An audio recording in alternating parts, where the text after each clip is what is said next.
Some say they have seen a gigantic living being, several stories high. We're all going to die.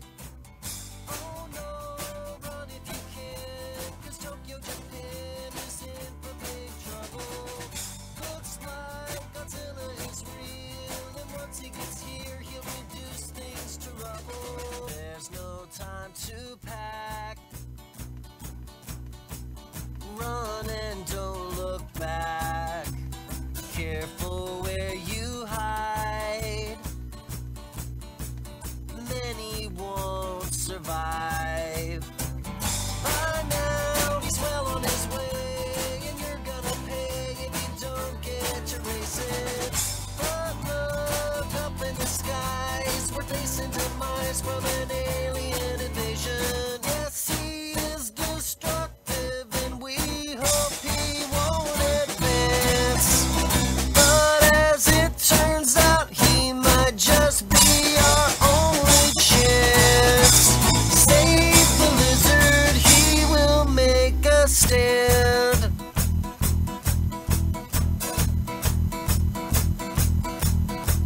City filled with screams and deadly laser beams. A full-scale attack. Can he hold them back? This is a dangerous place. The city's a waste. The battleground's epic. Both sides are pummeled and fried with nuclear eyes and death rays electric. Yes, he is destructive. We have seen this in the past. But as it turns out, it's an advantage that he has. Save the lizard, he will kick their ass.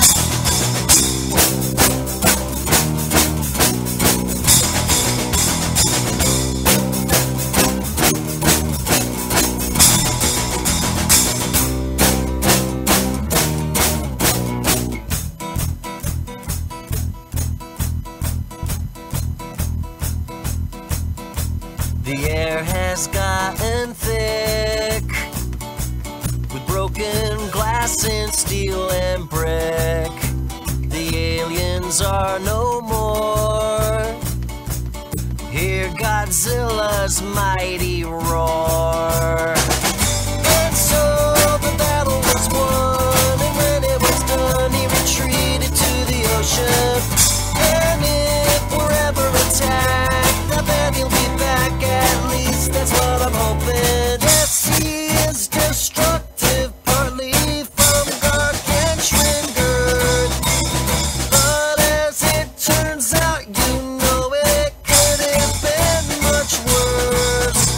Save the lizard, he will save the earth. Hello everybody, welcome to the stream. This is Brother Bryce, and I am about to bring in my special guest here. We have Sherry Atanasoff in the chat here, and I see I have a little blurb going on here. I got two of you. There we go. So if anybody is interested in joining us in the chat, over here on the trying to get this right here, over here on my left, your right, is the this is the restream chat, which is YouTube and Twitch, and then down here we have Facebook Live, which is happening right now. So Sherry is here with me. We had planned to have Cat Keto on, and I'm gonna try and bring up my gain here to try to get this properly adjusted. But we had planned to have Cat Keto here for a discussion on, hey, that's not keto, and that kind of we had some issues, and Cat had a family emergency going on, so we'll be praying for Kat.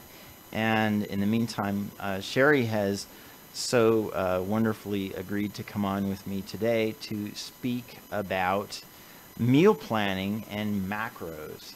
And Jackson's 45 says this music is repetitive in every chat live stream. Yeah, it's the same one each time we play it. So thanks for that, Jackson. Maybe I'll change it up sometime. But there are certain songs by Glenn Case that I get music ID'd, content ID'd on YouTube, and I don't care to be messing about with that. I have a license to use it. So anyway, if any of you wish to join us in the chat, there's the chat window, and you're welcome to join us on YouTube, Twitch, or Facebook Live. Ask your questions, and hopefully we're going to try to keep the conversation mostly focused on macros and meal planning, because that was a question that was asked in the BroBryceHealth Facebook group, which if you're not a member of the BroBryceHealth Facebook group, that is brobrycehealth.info. And if those of you who are on YouTube or Twitch, if you haven't subscribed, please click that subscribe button. If you're on YouTube, please also hit that notification bell icon. That gives you notifications on your phone, your email, and all that stuff, so that you can be in tune with that.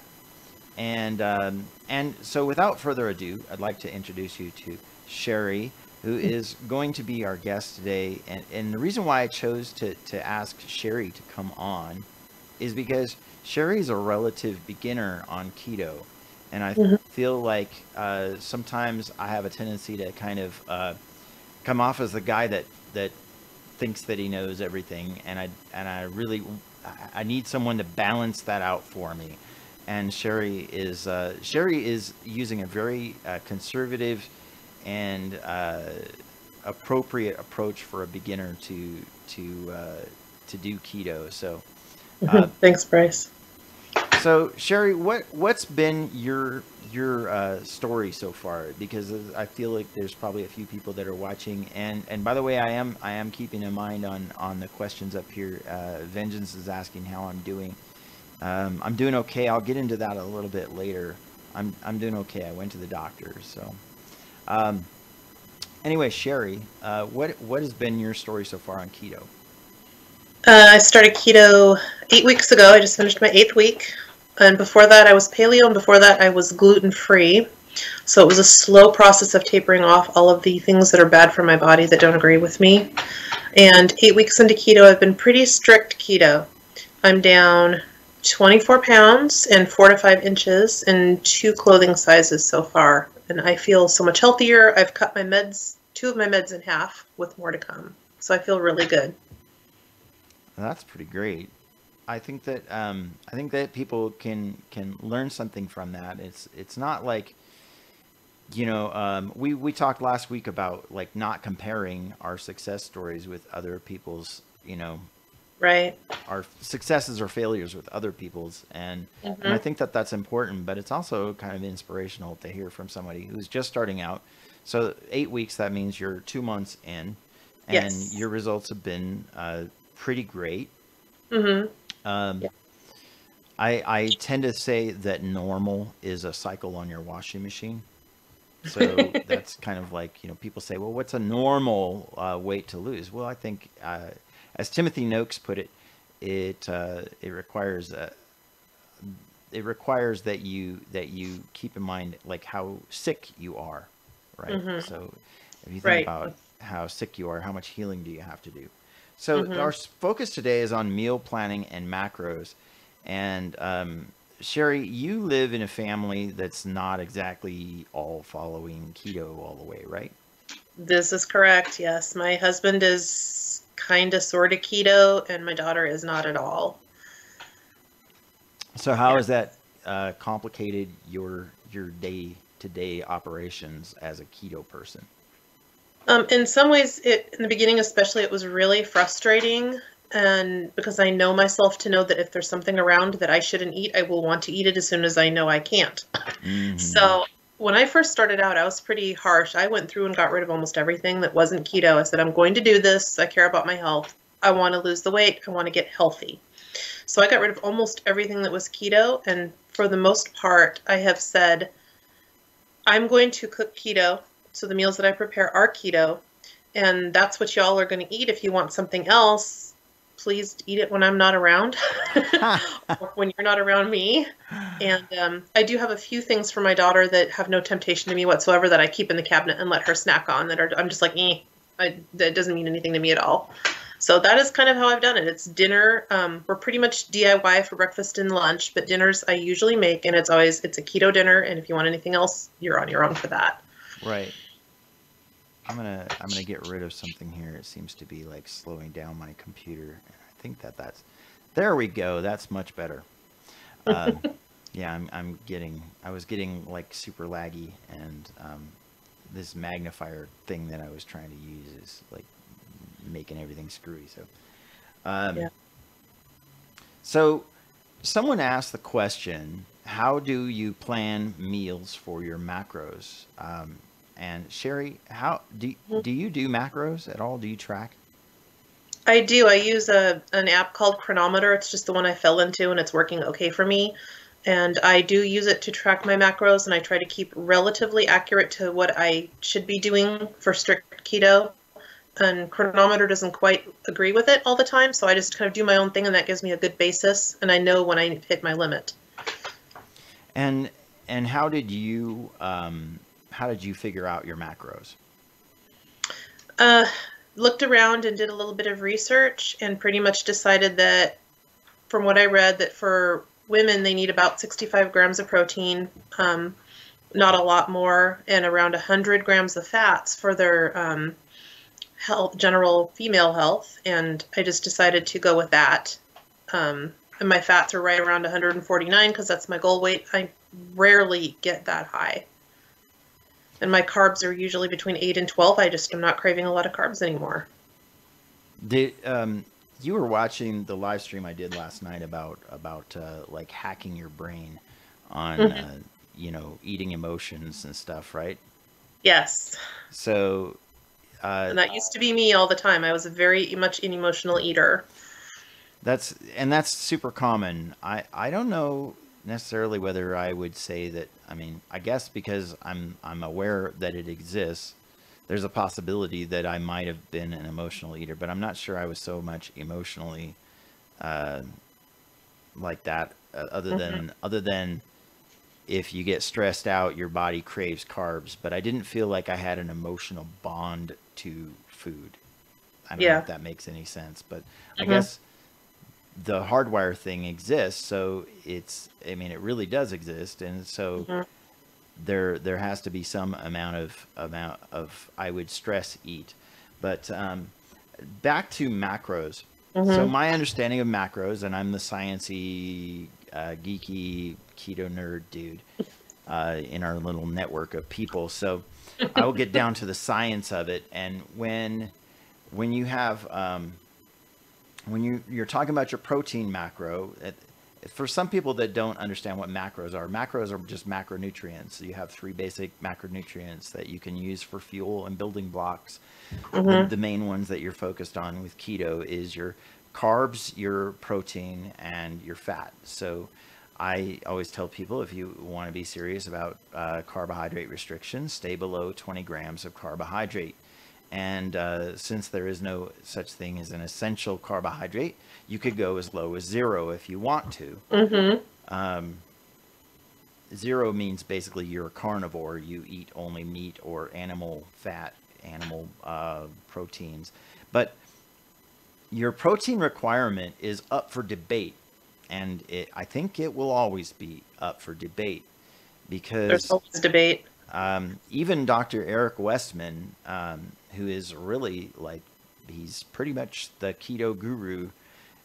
He is the founder of the Lifestyle Medicine Clinic at Duke University. He has helped thousands of people reverse their type 2 diabetes, and perhaps hundreds of thousands more through the book, The New Atkins for the New You.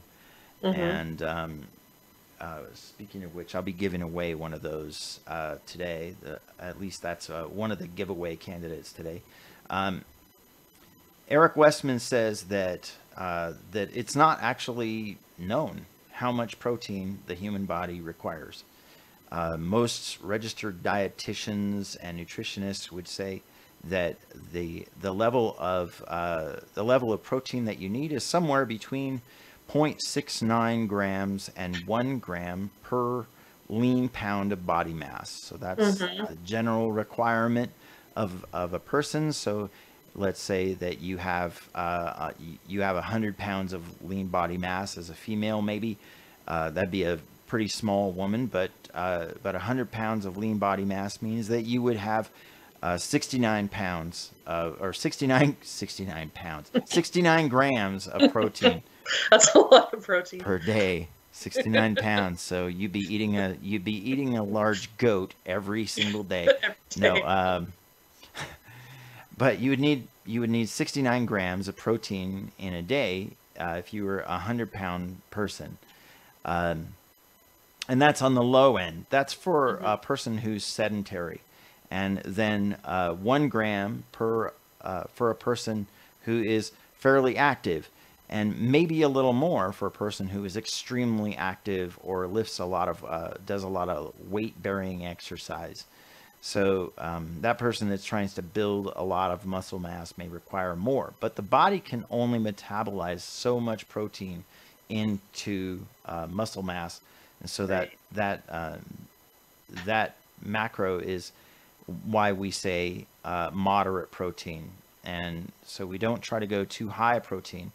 And there's also a debate on too much protein turning into glucose, but all of the studies that have been done on this have shown that gluconeogenesis is purely a needs-based process. In every case, they prove that gluconeogenesis is purely a needs-based process, so your body only turns it into glucose when the body needs glucose to do that. So while there still seems to be lots of debate about whether too much protein spikes blood sugar, the clinical evidence all says that it doesn't purely do that just because it's there. It does it because the body needs it. So gluconeogenesis does happen, but it happens, it seems that the science shows that it happens as a needs-based process.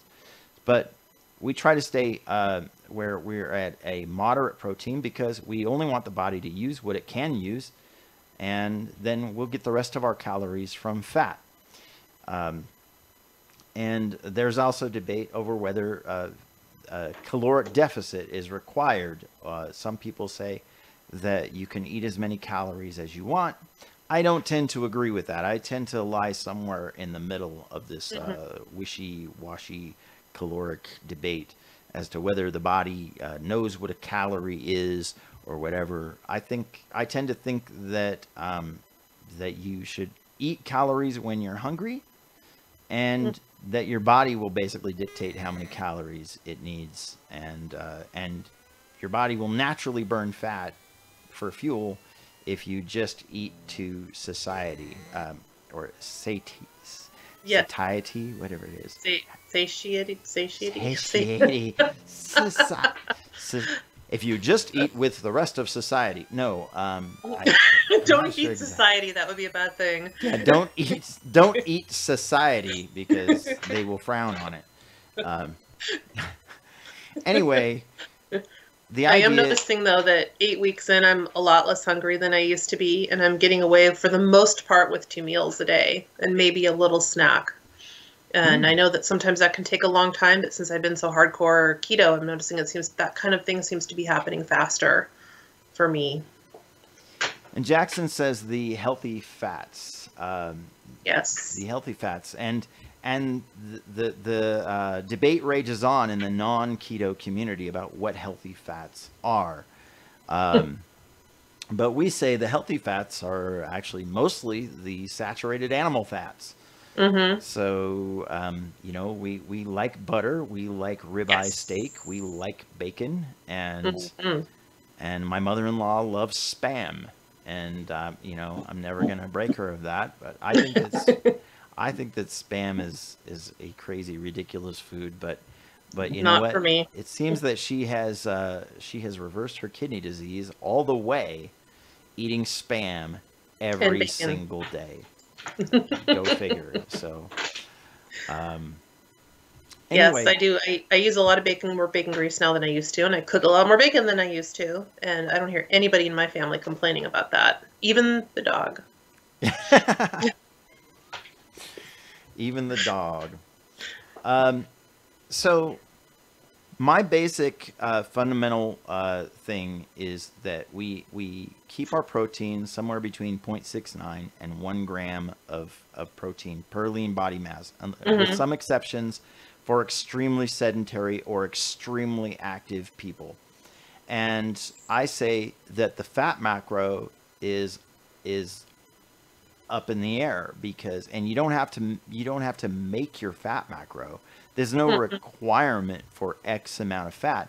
If you have body fat on you, which I still do have some body fat on me, so Yes. as long as I have some body fat on me, then it's not absolutely necessary that I make my fat macro. The reason why you want to eat the fat, though, is because, for one thing, it's good for you, and for another thing, it keeps you from being hungry.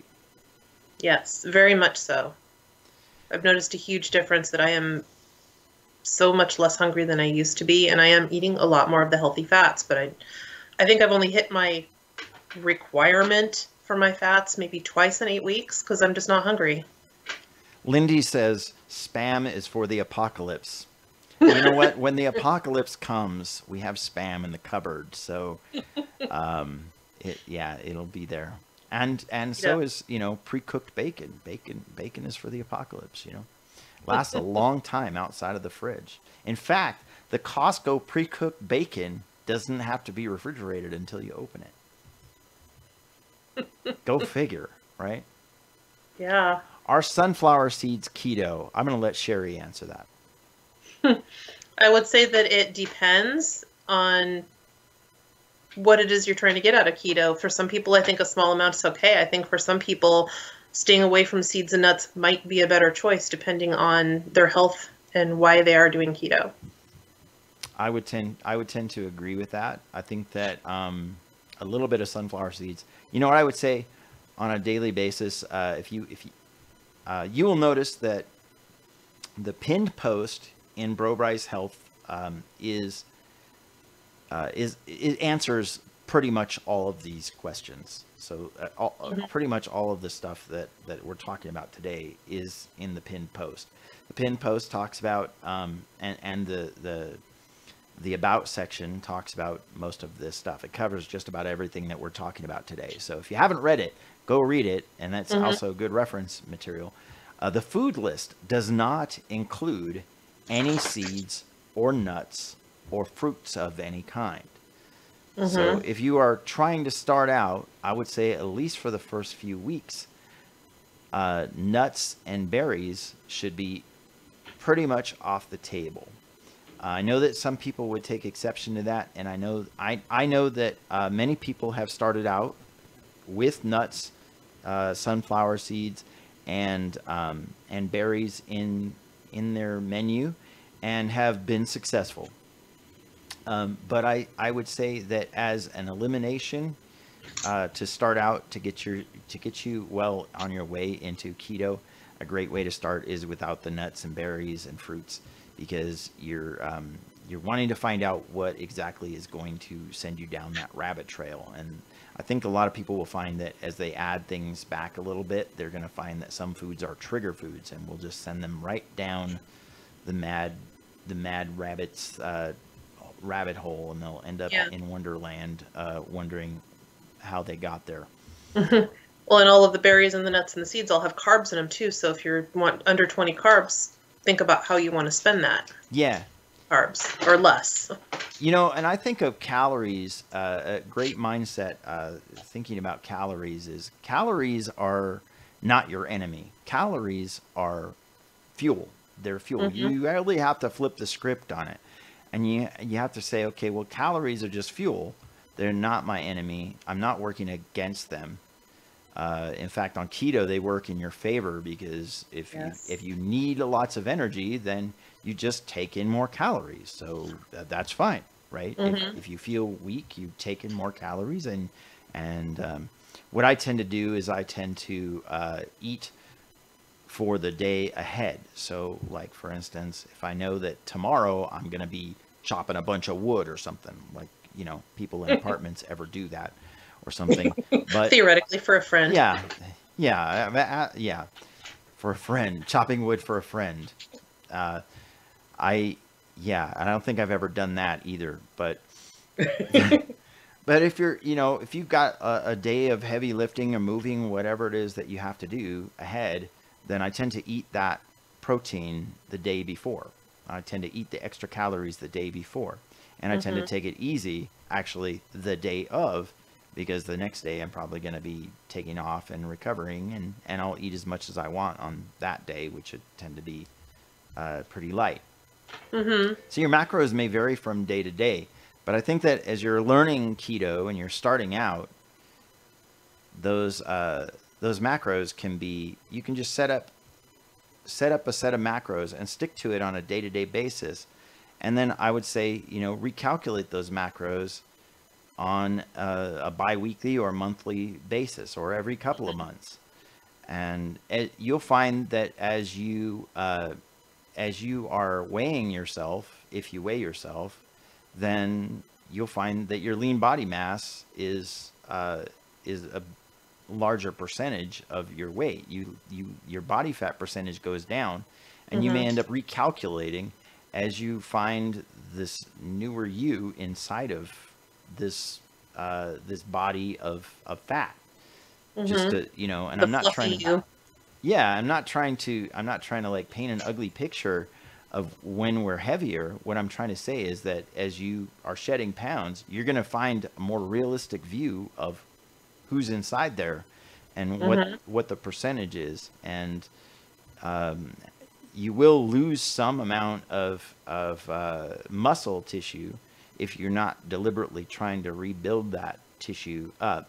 And some people kind of go back and forth between goals, losing fat or building muscle, losing fat or building muscle. So the macros thing is, it's kind of, Cindy, hey, welcome to the chat. Hi, Cindy.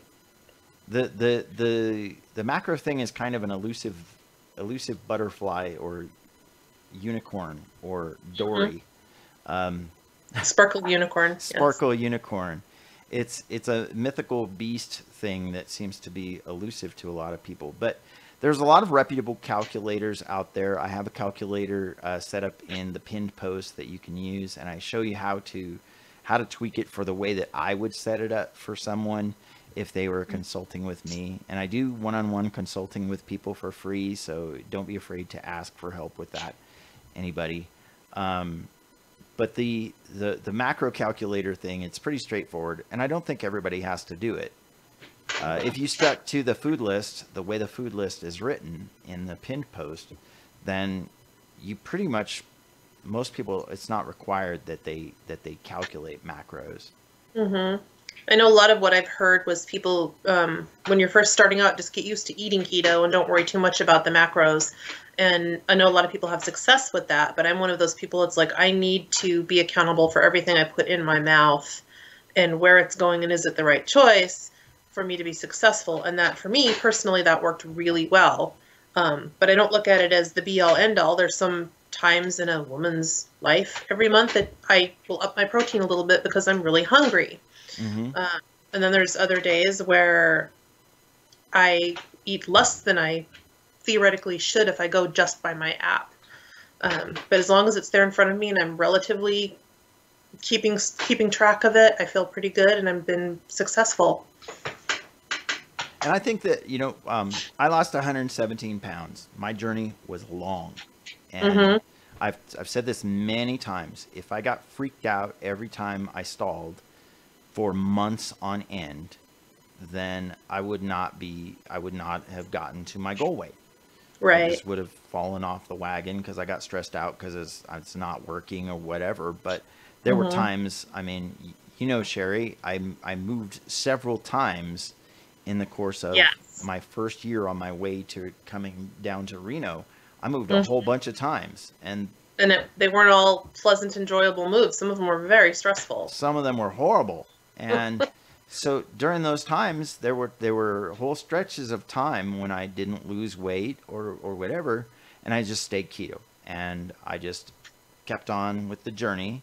And I did try different approaches, different meal plans, different, like I eat one meal a day, which, by the way, before I go any further, I'm going to say the 1 meal a day thing is like the easiest meal planning plan ever. If you ever get to that point where you just don't have an appetite most of the day and you want to save a whole ton of time, like seriously, you just don't even know how much time that you save until you do this 1 meal a day thing. It's crazy. And how many less dishes you have to deal with later. Yeah. It's like you just cooked like one huge gigantic meal and, you know, you ate the world all at once. And the first time you do it, it's like really intimidating. Like, holy tar balls, that's a whole bunch of food. And then, and you eat it and you feel like, oh my gosh, I'm gonna die now. And then the next day, you do the same thing again. It's like, okay, I can totally do this. You know, it's weird. It's strange how it works. But anyway, before I go any further, I wanted to talk about the idea of like planning the separate meals. So some people, like me, what I would do is when I was eating 3 meals a day, what I would do is I would eat my breakfast. I would basically eat until I wasn't hungry anymore, right? And I would just know like how much I ate of each thing. Hey, Linda, welcome. Hey, from South Carolina. I think that's what SC Linda is. Either Saskatchewan or it's South Carolina, I'm thinking.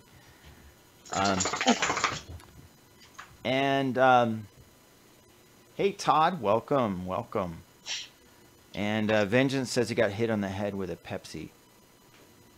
Luckily, it was a soft drink. Aha, Vengeance. Hey, do you know why you can't trust atoms? Why? Because they make up everything. Okay, yep. All right, so I have to remember that one. Little science joke. Anyway, I would eat my whole breakfast, and I would basically just eat until I was completely full, and then I would go into the MyFitnessPal app while I wasn't hangry, and I would type in all my stuff, and then I would say, okay, well, then I have this left for the day, right? And I can now say, okay, I have these macros left for the day, and while I'm not hangry, I can plot out what I want to have for lunch and dinner. And for other people, their family meal is dinner, right? Like everybody seems to get their day going on their own and, you know, eat their whatever for breakfast and their lunch at work or whatever. And the family meal, the one that everybody eats together, is the dinner. So they have to plan that. So you were saying something about you do that, right? Yes, we are kind of DIY for breakfast and lunch, and then dinner is the family meal. So how do you, if you're like calculating your macros, like tell me like what's your thought process on how you do that? Well, I just I don't necessarily plan my dinner way ahead of time. Part of the strangeness of my family is that we actually glean for a lot of our food, and so I don't know what we're going to have available until Monday night. When I go to the place where I glean and I bring home whatever it is that I bring home, and I never know from week to week what it'll be. Then I kind of have an idea because we have a pretty standard schedule every week, and I can kind of think it out. But for me, really day to day, it's just I eat whenever I'm hungry in the morning. I plot that like you do, and then I just kind of have a ballpark. Okay, well, I kind of know how many proteins I have left for the day, or I kind of know where I'm going to be with carbs or fats, and I will pull something out of the freezer, and I will just eat what I need, either just to be full, which seems to be more often lately, or until I'm done with my proteins or whatever. So, and that's just kind of how I do it. And my family will eat what I've provided, and then if they're still hungry, they can go graze on something else. So we're not super strict in the family about, 8 o'clock's breakfast and 12 o'clock is lunch and 6 o'clock is dinner, and that's just the end of the story. We're pretty flexible with it. because I only have one kid and we homeschool, so I have a lot of flexibility in my schedule. In my family, like we used to eat like at least 2 meals together a day, and for a long time it was just Julie and myself. Mm-hmm. And now we have my mother-in-law living with us, Take him out. and it is she has like certain foods that she can't eat, and because she doesn't have teeth, and she really likes to have broccoli and cauliflower like every day. So it has to have that in there. And I'm mostly, for the most part, I'm a carnivore. I mostly am. I'm almost all meat and dairy, some amount of dairy, but I also have occasionally dark chocolate, or like last night I did that thing with the heavy whipping cream and the cream cheese, and that looked good. yeah, it was really good. And it's an easy treat to make in just a couple of minutes. But the approach that I've always had is that your fat is to satiety. Let's say it that way. That is to say that you are to eat fat until you're satiated. So you your fat macro is a ceiling. It is not a goal. So never look at your fat macro as a goal. You want to try to hit your protein macro. If you're tracking macros, try to get as close to your protein macro as possible. Don't freak out if you go a little over. Don't freak out if you go a little under. It's like I said, it's up to debate as to whether protein macros are even completely accurate or reliable. But your body will tell you. Like if you are, how I found out was that I started working at Sam's Club, and I'm lifting all this heavy freight and stuff off of pallets, and I'm having trouble. Like I would find that my muscles would feel like they're starving. So on the days before I would work those heavy loads, then I would eat more protein. We have a few comments here. We have Cindy saying she's been stalled for months. She's still sticking to keto. Linda says, Cindy, heavy whipping cream stalled me. And she says she's going to try, Cindy says she's going to try eliminating dairy. And Linda says it made such a difference. I think that that's a great idea, to not be afraid to try out things. If it's something that you can easily sacrifice, give it a try, right? Eliminate it. When I did the bacon experiment, I was surprised. I mean, you never know until like you get rid of everything else and you're eating nothing but 2 pounds of bacon a day, that how much all these things may contribute to either your inflammation or your blood pressure or all different kinds of things. And we don't just do keto for weight loss. So if you're focused on being stalled, think about the other factors of your journey that need attention. So Sherry, talk about that for a minute. I don't just have an overweight issue to deal with. I have polycystic ovarian syndrome. I had inflammation all over my body. I have arthritis. I have high blood pressure. I have high cholesterol in all forms, not just the total, but everything is bad. Constantly fatigued. I have hypothyroid. And so for me, it wasn't just about losing weight, although that is really nice. For me, it was becoming healthy. My why, as Bryce asked me several weeks ago, is what's your why? Well, I've got a 10-year-old daughter I want to be able to keep up with. She's active in American Heritage Girl Scouts. I want to be able to go hiking. I want to be able to go camping again. I want to be able to do activities outside and not be constantly wearied and tired from all of these issues that have left me for a very long time sitting on the couch, not able to do hardly anything because I'm always tired and I'm always worn out. So it isn't even just about the weight loss. My husband is a type 2 diabetic, and if I can ever get him fully on board, he's actually an underweight or average weight diabetic. He doesn't need to lose weight, but he could reverse his type 2 diabetes. if he chooses to go full on board keto. And so it's not just about the stalling and the weight. Look at the rest of your body and kind of take a look and feel and think, how am I feeling? Do you have blood pressure issues? Are you taking that? What's your blood sugar level like? Are you having less pain? Are you having less inflammation? I've noticed that my joints are hurting less. I can stand up for longer periods of time. Even those little things, that's success on keto. Yeah, I agree with that. That's another thing. That's what I was kind of getting at is Sherry knows me from church up in Portland, so she knows that for a long time I would hobble around, and I would. A lot of people would ask me, so what's wrong with you? Are you hurting or whatever? And yeah, I was hurting like all the time. I was in pain all the time. Chronic pain, excruciating chronic pain, turned up to 11 all the time. Yeah. That would be me, only less now. And that's inflammation doing that. So I'm interested in seeing all of those things make progress. And if I focus only on the weight, then I am ignoring the other things in my life that I'm trying to get straight. I'm gonna take a side trip right now and give away a book. So I have 4 books to choose from today. Let me reach over here and grab these other 2. And so what I have here is I have a first edition. I think it's a first edition, pretty sure. It is a hardcover. Yep, it's a first edition hardcover of Wheat Belly, and you can only see it on the binder because the dust jacket's missing, but I did find this at a thrift store.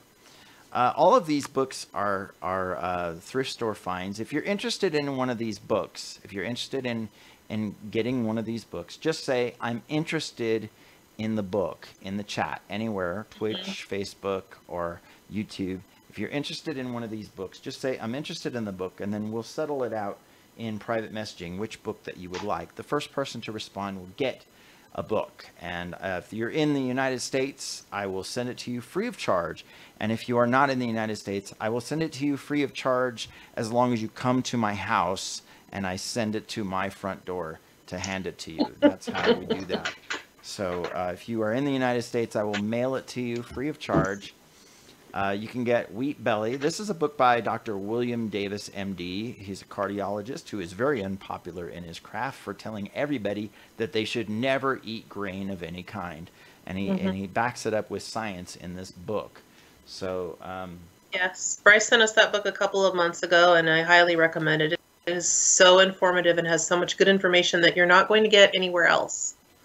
And then I also have the New Atkins for New You. This book, it seems that this book was very special to someone because they not only did a little bookmark here, a permanent bookmark that I'm afraid to delete because it seems to be adhered quite well to the page, but it's also got lots of loving highlights and stuff in the pages and underlined sections of the book. And I was kind of keeping this book to myself because it's got so many markings in it all over the place. But I figure someone else will find some great value in this book. This is by Dr. Eric Westman, who I mentioned earlier, and Dr. Stephen Finney, MD, and Jeff Volek, PhD. All 3 of these guys are extreme hardcore authorities on the ketogenic lifestyle. And I will say this, Atkins is not known for being particularly specifically keto. It seems to be a little more protein centric. And the Atkins Corporation, which now owns the Atkins name, is they're a little more product centric as well. So those of you who have been following me for a while know that I do not endorse any kind of products.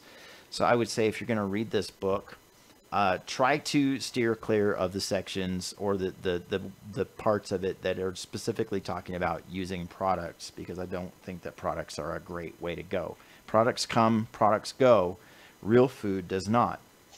That being said, there's a bunch of recipes in here, and there's a little bit of information on tracking and food lists and stuff, but there's tons of science in here, and they talk about specifically about how to approach this in different phases when you're first getting started. So this book is also responsible for Timothy Noakes, renowned MD in South Africa, saving himself from the diabetes that he seems to have created by helping to invent carbohydrate gel packs. So this book has transformed tons and tons of lives. Are you hearing me out there? Someone is saying they can't hear me. Oh. I can hear you fine. Okay. Is anyone else out there not hearing me? It seems maybe I have a troll over there. I don't know. But in addition to that, I have, for those of you who are already familiar with the Atkins approach, for those of you who are, oh, it says nice cat. Someone says nice cat. The Complete Book of Food Counts by Corinne Netzer. And this book is, I think it's 2003. It is a pretty comprehensive guide to thousands of foods and their protein, carbohydrate counts, and fat counts. And then I have one more down here. And that is the Dr. Atkins new carbohydrate gram counter. So this is a real basic carbohydrate thing. It counts fat and protein and carbohydrates in it. Not nearly as comprehensive, obviously, as the Corinne Netzer book. But if any of you are interested in any of these books, just say in the chat, I'm interested in the book. And, oh, you can't hear the guy on Twitch. We'll have to work on that later. It's all coming through the same mixer, so I'm not sure how that's working.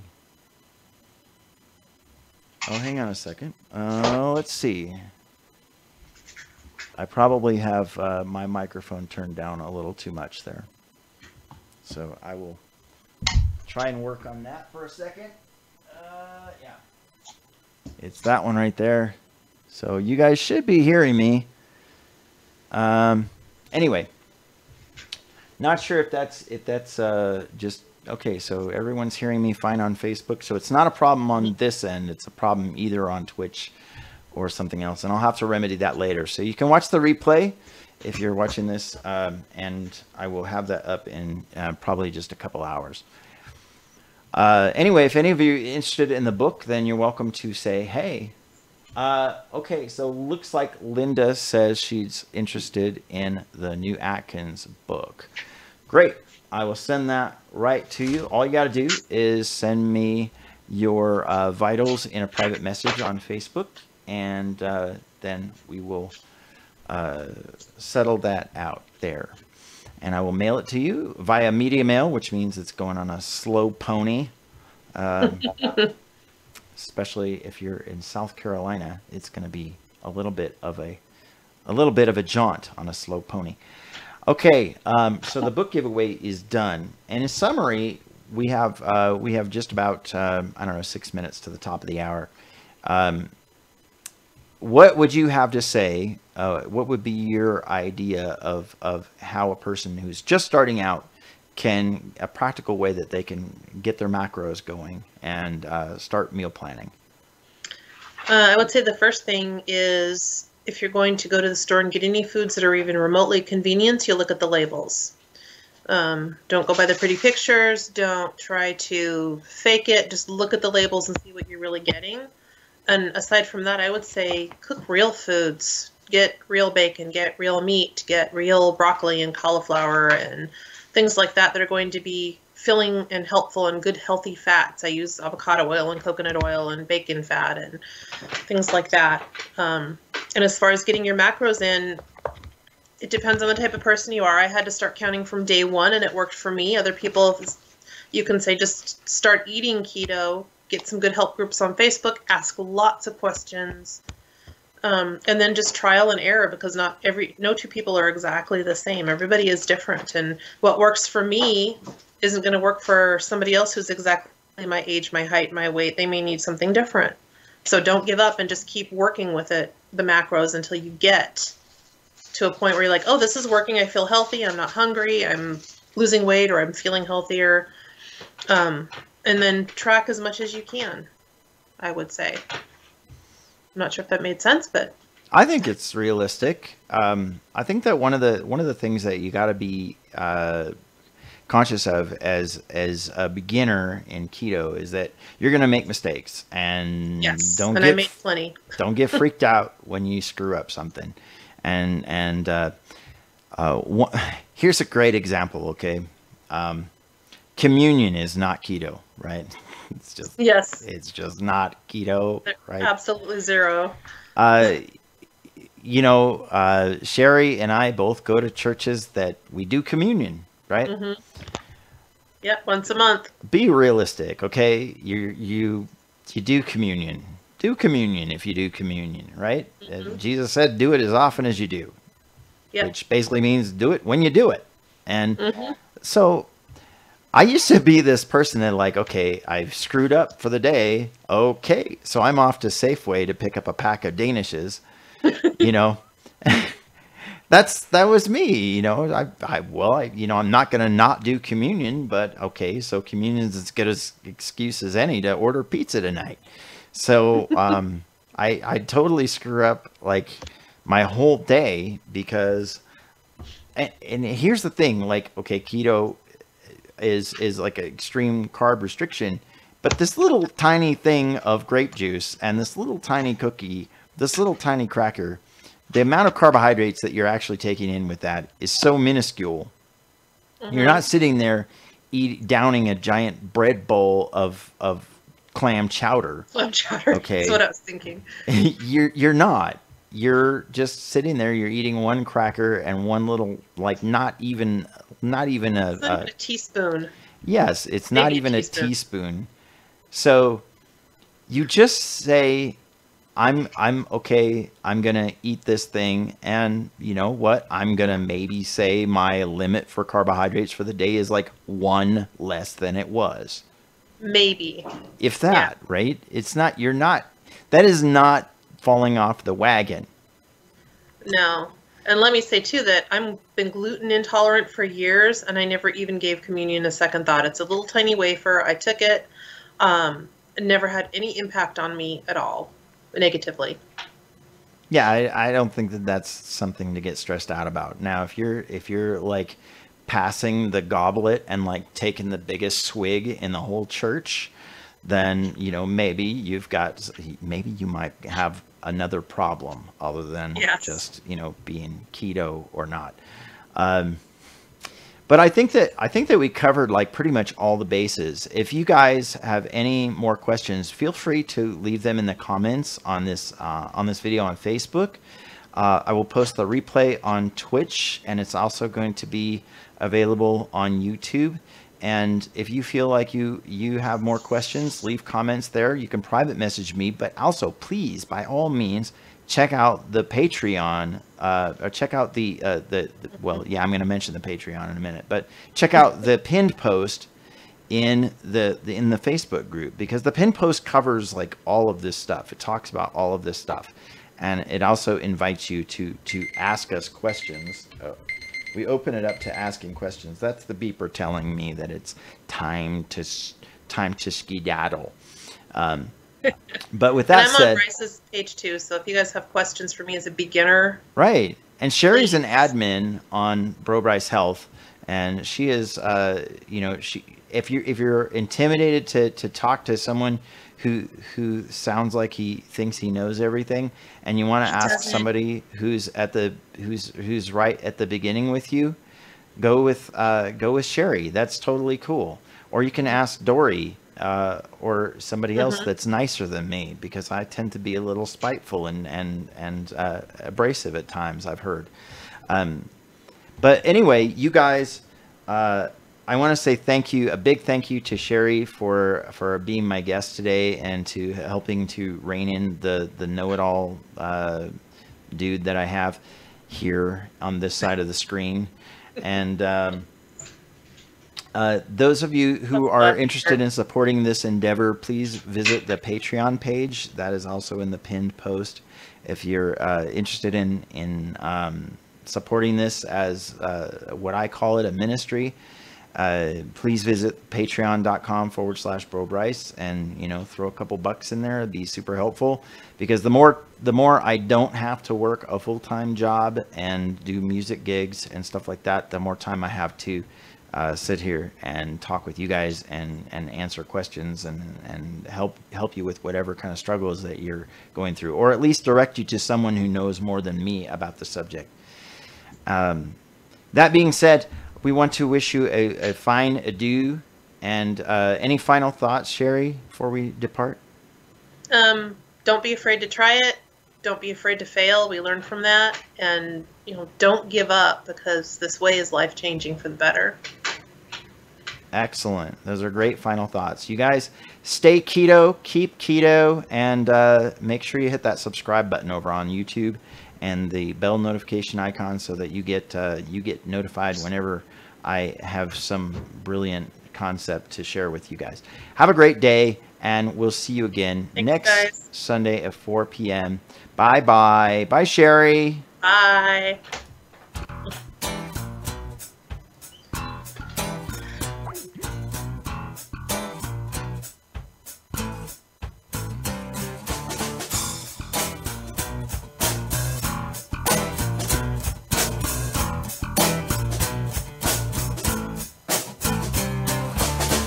She walks into the room and all heads turn.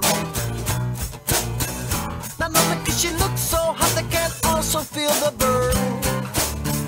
The temperature is rising and the sprinklers turn on. That's how I saw it happen in my mind. It will come true though before long. I'm not blind, girl, I must confess. You could scorch muffins if you touch them when you wear your evening dress. I need a glass of water, I need fresh air. I tried to get some loving, but the room is like an oven when you're in here.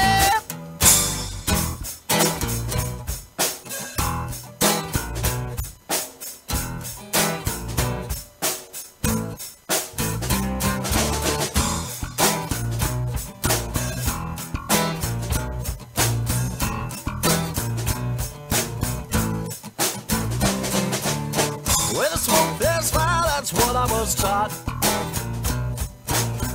And you prove the theory very clearly when you look so smoking hot.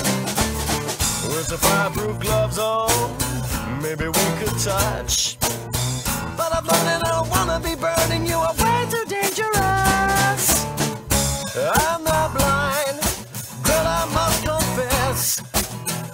You could scorch muffins if you touch them when you wear your evening dress. I need a glass of water, I need fresh air. I tried to get some loving, but